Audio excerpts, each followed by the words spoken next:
Em nome do Divino Mestre,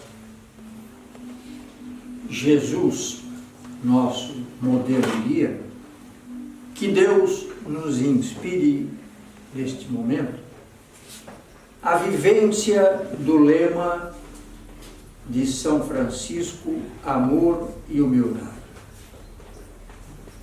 No dia de hoje, 7 de agosto de 1941, em Baldur, Bengala, no estado de Bengala, na Índia, Rabindranath Tagore, natural de Calcutá, filósofo, espiritualista e poeta, retornou à pátria espiritual. Tagore foi Prêmio Nobel de Literatura em 1913, mas na dimensão espiritual, no plano em que se encontra, ele faz parte da equipe de trabalho de Joana de Ângeles. No próximo sábado, 11 de agosto, é data consagrada a Santa Clara de Assis, por ser essa a data de seu retorno na pátria espiritual em 1253, com 59 anos. Como já falamos aqui, vamos apenas relembrar que Clara teve uma prodigiosa vida de amor e humildade. É considerada uma das maiores mediunidades que o mundo conheceu. Foi uma médium, então, extraordinária. Ela realizava curas apenas fazendo o sinal da cruz, que era característica da época. Muitas vezes, Francisco de Assis era procurado por doentes e ele via que o problema era muito grave, não era para ele, ele encaminhava então a cura por Clara, porque ele sabia que Clara ia resolver aquele problema. Inclusive os freis, seus companheiros, os seus confrades, quando estavam com uma obsessão muito pesada, Francisco encaminhava para Clara afastar a obsessão. Então, Francisco de Assis, Antônio de Pádua e Clara de Assis, os três fizeram parte da falange que desceu à terra com a missão de resgatar o Evangelho de Jesus. Esta verdade está muito bem explicitada na obra Francisco de Assis, que eu recomendo, do Espírito Miramês, por psicografia de João Nunes Maia, da editora Fonte Viva. Conta a vida de Francisco desde quando ele nasceu como João. Francisco, Antônio de Pádua e Santa Clara são os santos. Santo aqui não é como uma divindade, mas santo aqui é como um título que receberam pela purificação, né?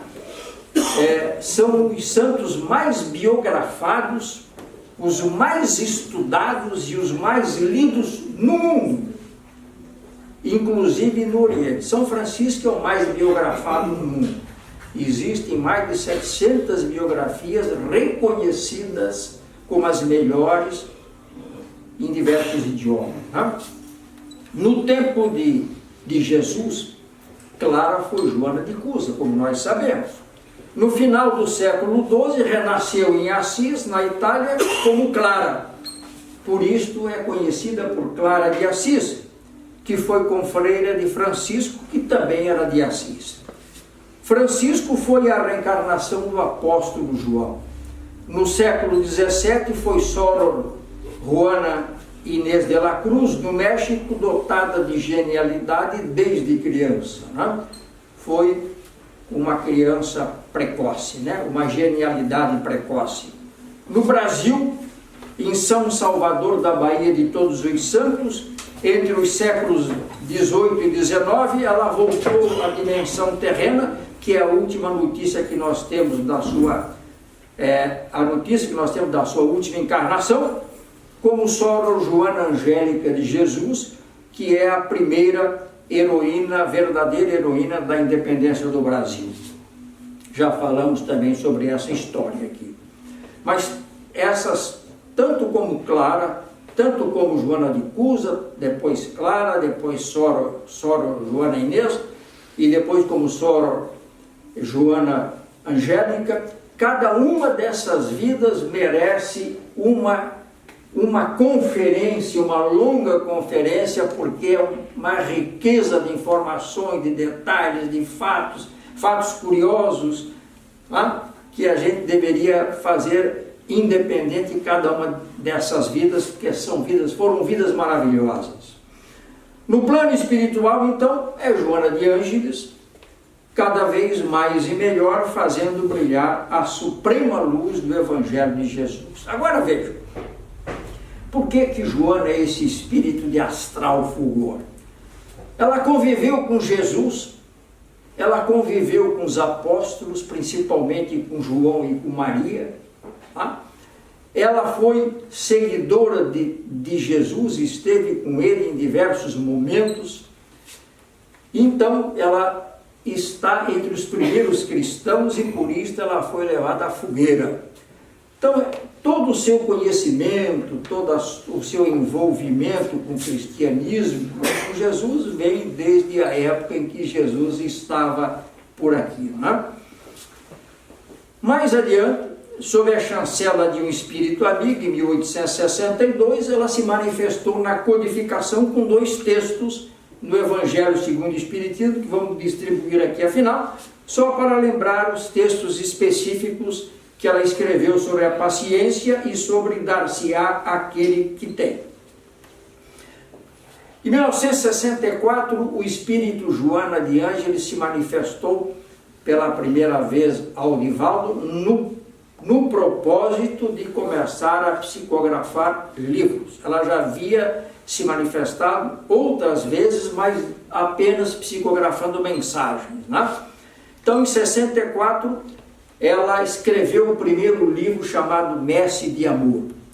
Até o momento, até o mês de janeiro deste ano, ela já publicou 74 livros, que são verdadeiros tratados de saúde mental, que vem sendo estudado por médicos, por psicoterapeutas, por psicólogos, as suas técnicas da psicologia transpessoal, Toda a sua terapia é baseada no Evangelho de Jesus e na codificação kardeciana.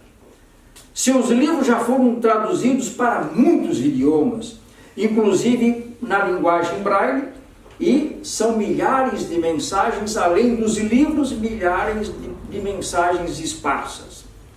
Agora, culminando com o Dia dos Pais, no próximo domingo, dia 12, que se celebra a semana chamada Semana da Família, o Espiritismo tem pautado muito no sentido de apertar mais o laço familiar que padece de frouxidão.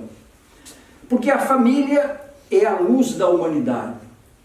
Sem família não há luz, e sem luz não há humanidade. Tanto que se diz, a mãe deu a luz. E o livro da Joana, o último livro dela, chama-se Luz nas Trevas, que é a última publicação, por psicografia de Divaldo. O prefácio, vejam bem, assinado pela própria autora, é de Salvador a 1º de janeiro de 2018. Ou seja, nem no dia 1º do ano, que é uma data de confraternização universal, a mentora e o médium deixaram de trabalhar. Ela escreveu o prefácio no dia 1º de janeiro, quando o livro já estava completo. Ela fechou para publicar. Agora, entendem alguns que Joana tem um estilo muito erudito, enquanto para outros é um estilo brilhante, por vezes letrado e às vezes também pomposo. Mas na verdade não é a Joana que escreve que tem um estilo muito pomposo ou muito erudito. É que a nossa cultura é muito incipiente para as leituras que Joana escreve. Por quê? Porque nós não temos a cultura de ler bastante para bem escrever. Aqui no Brasil, infelizmente, o hábito de leitura é muito restrito. Então não é ela que escreve difícil, é nós que não temos a prática de uma leitura mais erudita. O tempo disponível, pesquisas recentes mostram que o tempo disponível do brasileiro é dedicado à televisão, à internet e às redes sociais, que são chamadas de culturas descartáveis. Mas a evolução desses últimos 50 anos, para a ciência, ela se fez geométrica, ela cresceu geometricamente. Chegou-se à astrofísica para melhor entender o universo e chegou-se à física quântica para penetrar-se na micropartícula. Mas apesar de todo este gigantesco progresso, tanto material, quanto intelectual, quanto tecnológico, não houve, segundo a autora, não houve preocupação de manter-se uma ética saudável.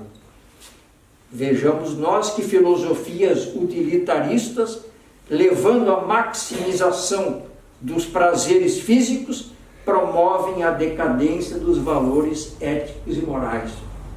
Doutrinas da degradação sob todos os seus aspectos, com atitudes extravagantes, desestruturam as famílias e chibateiam as sociedades. Aí a autora indaga: para onde caminha a humanidade? O livro em apresentação é um grito. Joana, pode-se dizer que ela faz um grito, um apelo à penetração da luz na escuridão das almas e principalmente dos ambientes familiares, contribuindo com propostas psicoterapêuticas oferecidas pelo Espiritismo na vivência e testemunho do Evangelho de Jesus, que ela chama de homem-luz. O verbo, segundo Joana, é um instrumento de altíssimo significado. Jesus, o excelso mestre, com sabedoria, usando o verbo, enunciou as mais belas palavras jamais ouvidas na terra. Com o brilho de cada palavra, Jesus escreveu hinos imortais como roteiros mais seguros para a vivência em plenitude. Há, na palavra de Jesus, a musicalidade nos seus ensinamentos. Ao bom viver, só nos basta a vontade de executar essa partitura. Há uma curiosidade que Joana nos chama a atenção, é que em todas as obras, tanto nas obras profanas quanto nas obras religiosas e nas pesquisas e na história, não se conhece nada que tenham imputado a Jesus a pronúncia de uma palavra perversa ou venenosa, vulgar ou degradante. Não se conhece nem na linguagem vulgar, nem no conhecimento empírico que Jesus, em algum momento, tivesse proferido uma linguagem venenosa, vulgar ou degradante ou perversa. Agora vejam, se compararmos com o nosso linguajar de hoje, o nosso linguajar corrente, o nosso linguajar de hoje, lamentavelmente, é maléfico, é tóxico, é banal e é indecoroso. A palavra, segundo a neurociência, a palavra é neutra em sua estrutura linguística. O uso que dela se faz dá-lhe sentido libertador e feliz, ou a torna ácida e destrutiva, conforme arde no íntimo daquele que expressa. Portanto, Joana nos chama a atenção. Vejam bem o que ela diz, tenha muito cuidado com a palavra. Tenha muito cuidado com a palavra. Aí, vamos lembrar Vitor Hugo, que era um estudioso de magnetismo, numa loja maçônica, onde ele participou, e diz que Kardec também participava. não se tem provas, mas há indícios que Kardec tenha participado dessa mesma loja maçônica que estudava magnetismo, onde Leon Denis participou ativamente, inclusive foi um dos mais ilustres maçons franceses. Victor Hugo, que era um estudante de magnetismo, disse: a palavra, como se sabe, é um ser vivo. A palavra tem vida, é um ser vivo. Se não conhece o assunto, silencia e ouve. Quem fala o que pouco ou nada conhece denota ignorância. Vejamos nós como é agradável ouvir quem sabe falar com elegância e propriedade. O Espiritismo nos educa para usar a palavra na edificação do bem e da verdade. Muda, portanto, a ótica verbal usando expressões de piedade e respeito. A maledicência, hoje tão comum, é uma virose terrível que envilece as vidas humanas. Envelhecer é comezinho o hábito de tornar-se vil, de desonrar, de desrespeitar. Agora ilustra Madre Teresa de Calcutá, recentemente canonizada: as palavras que não dão luz aumentam a escuridão. A reencarnação é a sublime oportunidade para a reparação de erros, correção de irregularidades e reabilitação moral. A finalidade do renascimento não tem caráter punitivo, o famoso karma, o que significaria castigo à ignorância. Estaríamos punindo muitas pessoas que fizeram as coisas sem ter conhecimento do erro que estavam fazendo. Todo ato produz ressonância de onda equivalente. Veja Joana entrando na neurociência, na física quântica. Todo ato produz ressonância de onda equivalente. Servir é a meta da existência de qualquer espécie de vida. Todas as espécies de vida têm por função, têm por finalidade servir. Jesus, o exemplo máximo de perfeição na Terra, muda o comportamento ético de todo aquele que o encontra e segue. O cumprimento reto dos deveres de cidadania, de família, de labor e de consciência contribuem para a aquisição da responsabilidade espiritual. A doutrina espírita ensina o respeito à vivência ativa e saudável.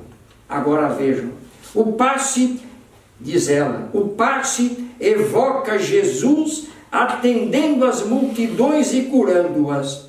A aplicação da bioenergia é veículo das forças dos céus para apaziguar as dores terrestres. Vejam que belíssima definição de passe.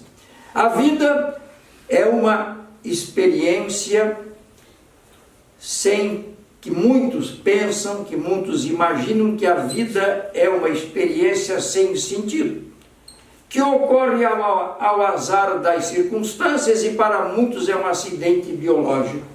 Mas, na verdade, a ciência já está praticamente convencida de que a vida é um projeto muito bem elaborado que se prolonga na direção do infinito e da perfeição.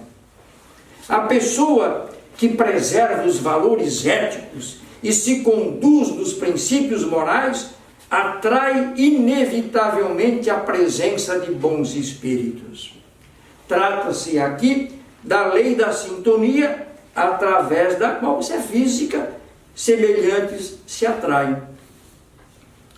A melhor terapêutica, portanto, para os graves problemas dos conflitos em família, geradores de desordens obsessivas, é o bem proceder.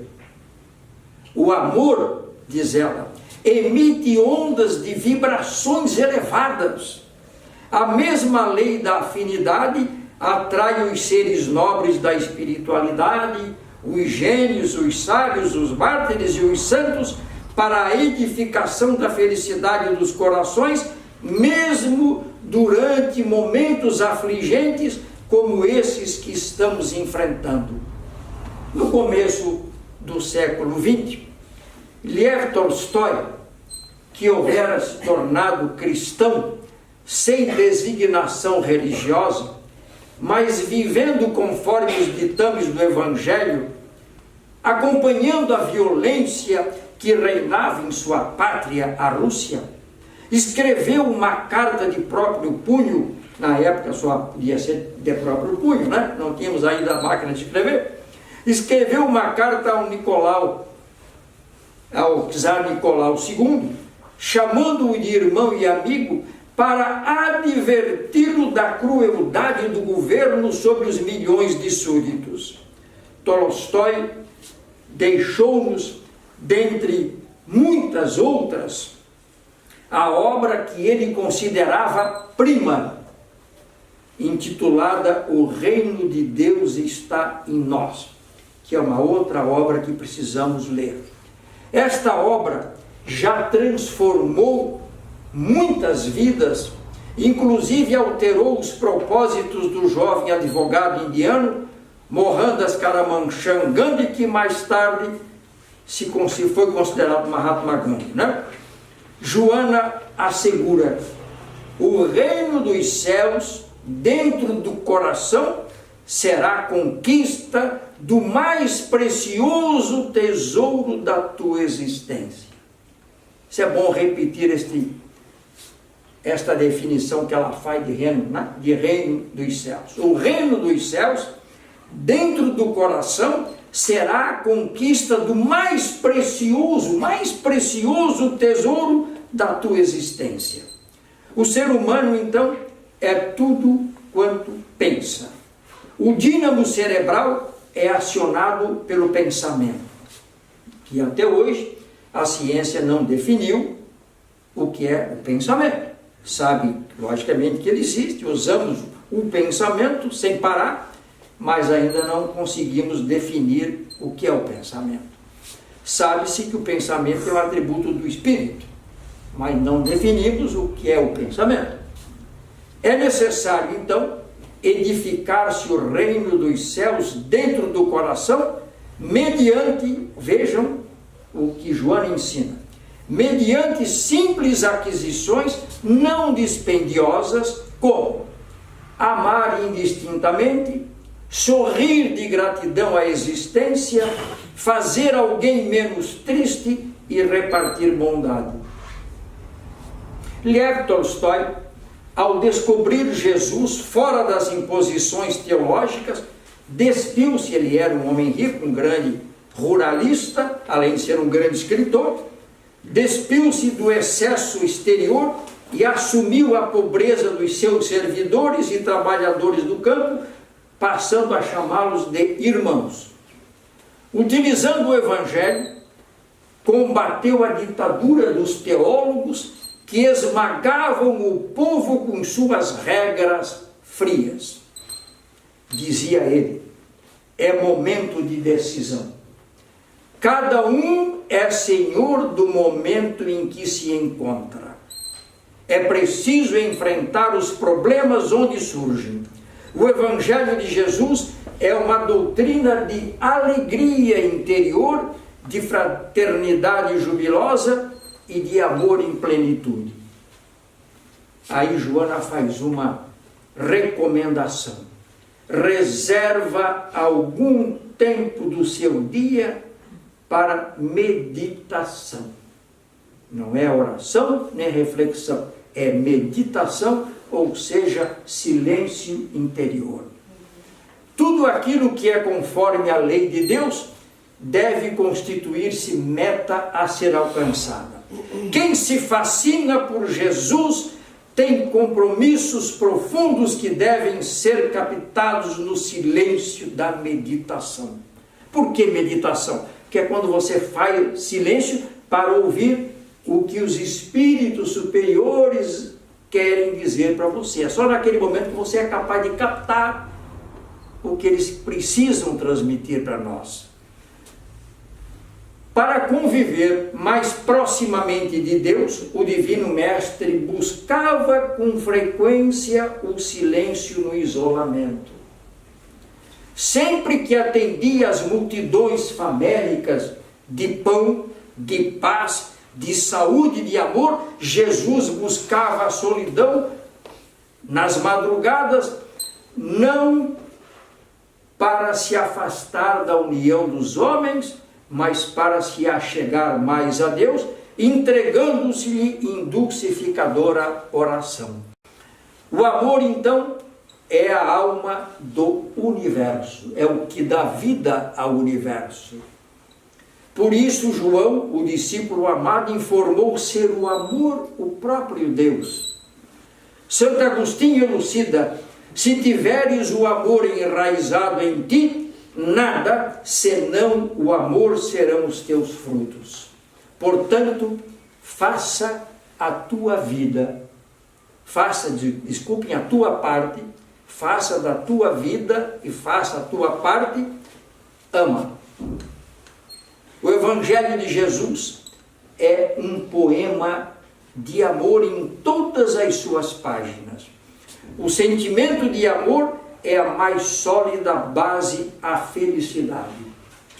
Não foi por outra razão que Jesus estabeleceu que o amor é o sentimento essencial para a conquista do reino dos céus. Nós cometemos hoje, e cometemos há algum tempo, nas últimas encarnações, um grande erro, perdendo o tempo, ou malbaratando o tempo, que não volta na manutenção de ódios, de violência, de tristeza, de ressentimento. Vejam quanto tempo nós botamos fora com sentimentos negativos ou com emoções negativas. O tempo perdido não se recupera. E ainda por cima advirão os resultados dos feitos. O que é que você fez com o tempo que você tinha disponível? Que você mandou, vai voltar.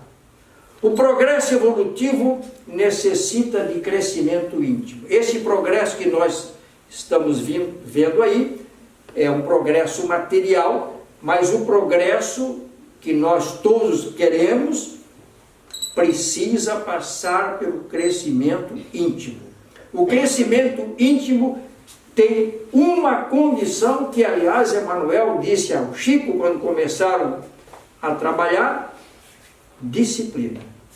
Se não houver disciplina, o nosso crescimento íntimo não vai crescer. Nós não vamos ter crescimento íntimo sem disciplina. Quem se entusiasma com um raio de sol, uma gota de chuva, a beleza de uma flor e o aroma de um fruto, expressa gratidão à natureza. Faça da sua experiência carnal um hino de louvor à vida. É preciso cuidar do asseio moral, qual se trata da higiene do corpo. A mesma coisa. Para não cair na tentação dos imediatismos perniciosos, busca na oração o seguro refúgio de fortalecimento na fé. Dentre os valores que contribuem para o progresso do ser humano, destaca-se o trabalho. O trabalho dignificante é o mais seguro mecanismo e mais eficaz para que o ser humano transfira-se de um para outro nível de consciência. O que nos faz mudar o nível de consciência é o trabalho, a operosidade. Tanto que o Divino Mestre exarou com profundidade e com proficiência a afirmação: meu pai até hoje trabalha e eu também trabalho. Então o trabalho é uma coisa divina. Trabalho, segundo Joana, é preventivo e curativo. Trabalho é movimentação de energia. Todos precisamos um dos outros. Aí diz ela: não te arrimes na queixa, nem em considerações pessimistas, muito menos em censuras ao teu próximo. Porque tudo isso produz irritação, produz desânimo, produz doença. Cuida bem do pensamento, essa maravilhosa antena de atração e de repulsão do ser humano. Afirma Joana de Ângeles com propriedade. Tudo começa na mente. O espírito aspira, deseja, compraz-se e irradia-se.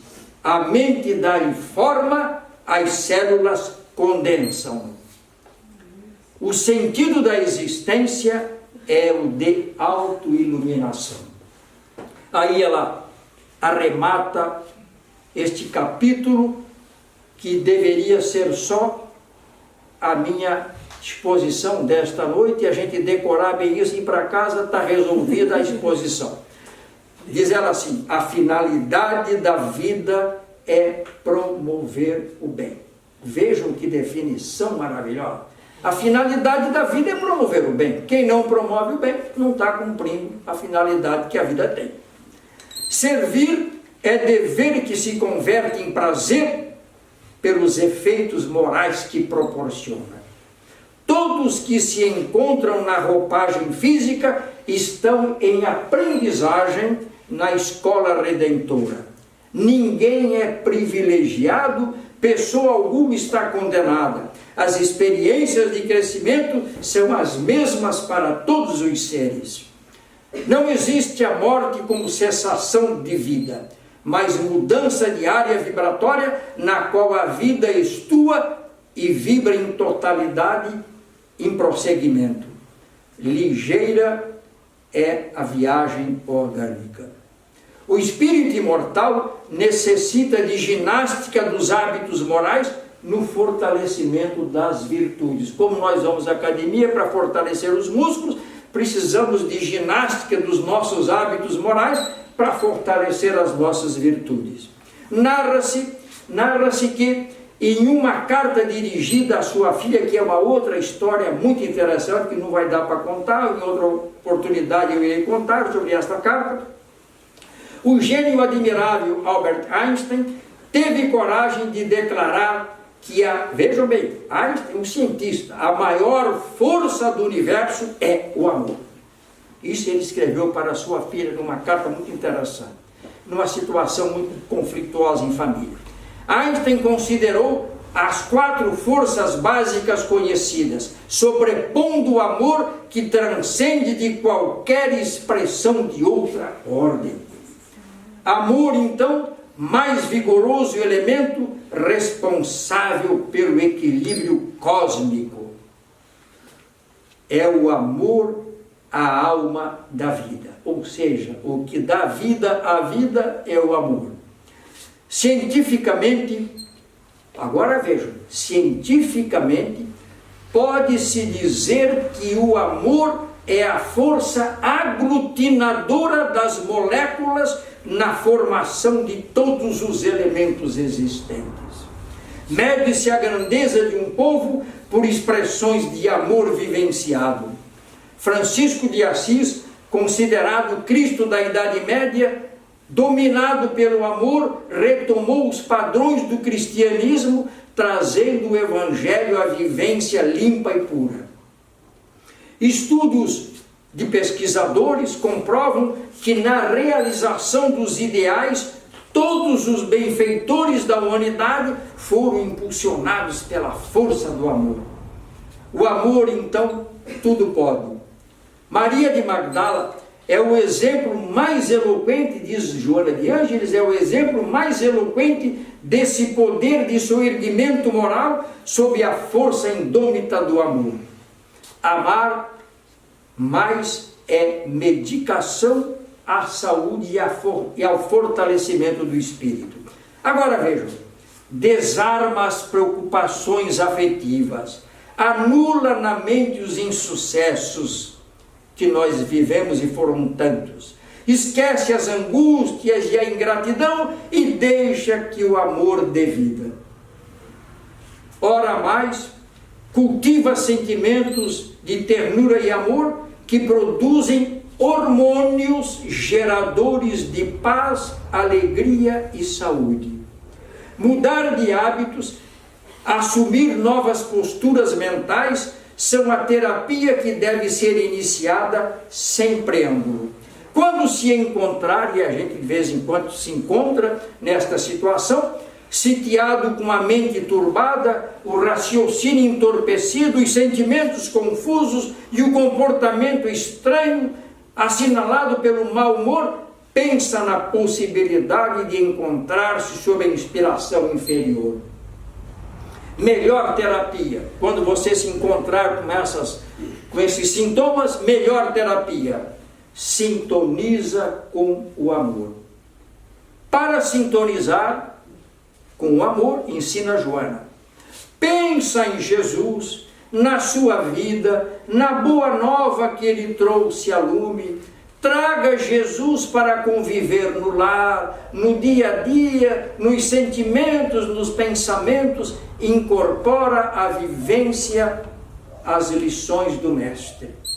Procura viver mais com Jesus. Quando estiver em dúvida, pergunta ao Divino Mestre qual a melhor solução.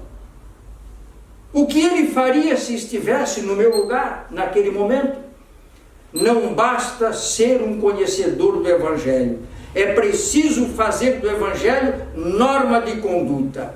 É ter o Evangelho em pensamentos, em palavras, em gestos, em ações. Lembrando Jesus a Zaqueu. Porque hoje me convém pousar em tua casa. Lucas 19:5. Hoje de Jesus, o hoje de Jesus, não é o nosso que acabará às 24 horas. O hoje de Jesus é sempre. O ontem e o amanhã são estipulações humanas. Na verdade, só existe o momento, só existe o hoje. Imagina o que aconteceu naquela noite em casa, naquela noite em que Jesus se hospedou na casa de Zaqueu. Agora, como Zaqueu demonstra interesse em conviver com Jesus, convide-o a permanecer contigo. O Evangelho de Jesus dá sentido e significado à vida. A degradação moral da sociedade acontece por uma única razão: falta de ética. Vivemos em uma sociedade riquíssima de materialismo aparente, mas pobre de espiritualidade edificante. Pergunta-se: qual é a pessoa mais feliz? Não é qual é a pessoa feliz, qual é a pessoa mais feliz? Joana responde: a pessoa mais feliz é aquela que consegue saborear plenamente o instante que detém nas mãos. Necessário educar-se para o fenômeno do nascer, morrer e renascer. Nós nos educamos para nascer, temos medo de morrer, a nossa educação não nos prepara para morrer, e ainda concebemos, só nós espíritas é que entendemos, mas a maioria esmagadora não entende ainda o fenômeno, né, do renascer. Mas, diz ela, não há sofrimentos, apenas lições. Valoriza a oportunidade preciosa da vida, tornando-se útil ao próximo e à sociedade onde se encontra. Viva um estilo de vida que não tira, mas devolve à natureza. Ama a vida simples, vivendo com simplicidade. Lembra Jesus. A simples lembrança dele e dos seus feitos faz pulsar com mais vigor o órgão cardíaco e o corpo inteiro freme de sublimes sentimentos. Pela simples lembrança de Jesus, veja o que isto faz. Tudo e todos são importantes no universo, mesmo os aparentemente insignificantes. Vejamos uma constatação científica.